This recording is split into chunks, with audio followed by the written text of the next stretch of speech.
guest, Jose Amaro, The Fatality of Travel. The Fatality of Travel, Jose Amaro.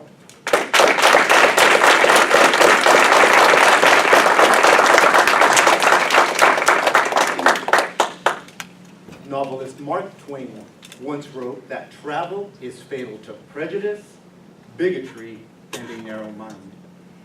In 2013, my wife and I got the crazy idea to explore the world with our kids. So we packed up, moved from California to southern Italy. That was the most terrifying, best decision of our lives. Madam Toastmaster, my fellow Globetrotters, our time in Europe was filled with fantastic adventures. Like when our kids were frozen in suspense as we watched two lions take down a zebra in the Serengeti of Tanzania. Or my wife's giddiness at traveling the Mediterranean.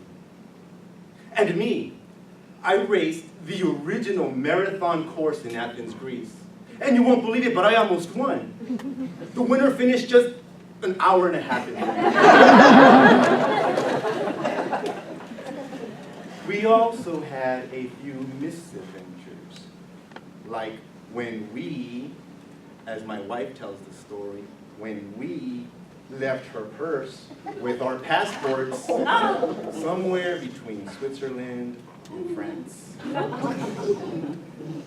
Or when we, or as I tell it, when we forgot to update our GPS maps, and we ended up on this terrifyingly narrow dirt road in the Moroccan mountains. We made some great memories, but what touched us most were the people we met.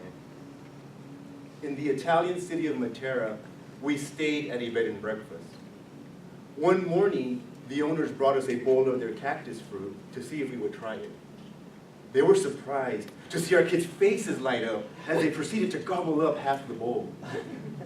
They didn't know that people from Mexico also love cactus food. In Tanzania, we visited a Maasai village.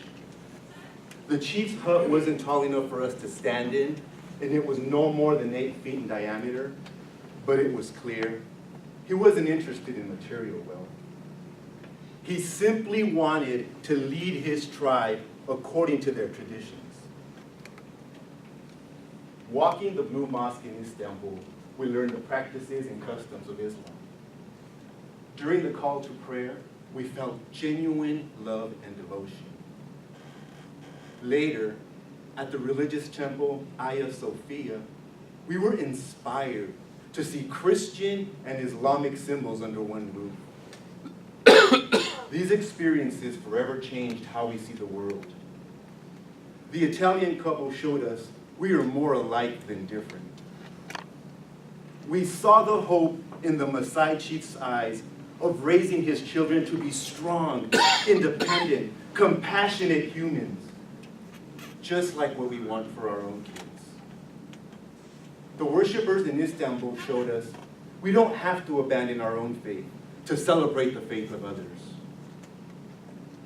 Right now, it might seem like there isn't much love and compassion in the world, but we saw these virtues everywhere we went.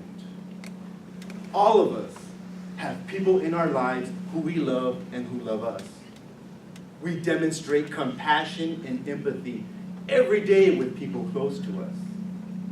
What we lack is an understanding that we are one world and that our fears of each other are usually unfounded or misguided.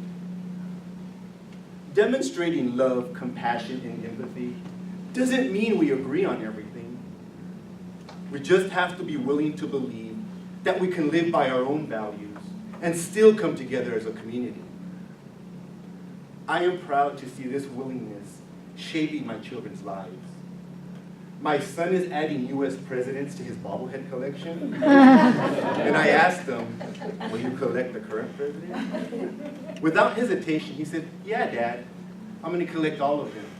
Because no matter what we think of the person, it's the presidency I'm respecting. But I'm going to put Presidents Lincoln and Washington in charge of keeping an eye on him.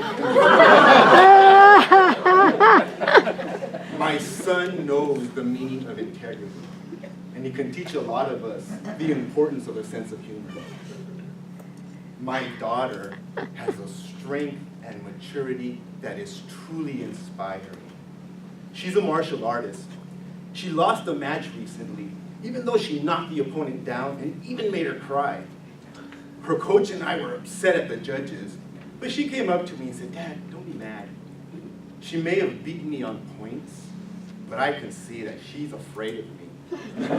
Next time we meet, that kick that just missed her head, I'm not gonna miss again."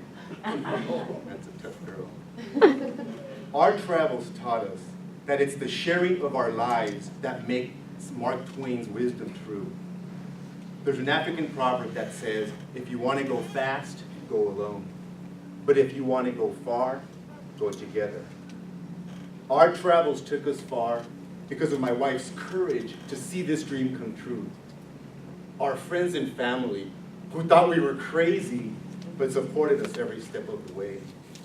Our host family in Italy, who watched over us until we were settled. My friend at the lake.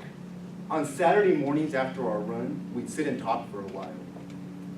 He spoke a Neapolitan dialect of Italian, and I speak Rosetta Stone Italian mixed with Spanish. So I wasn't always sure what we were talking about, but we had these great conversations.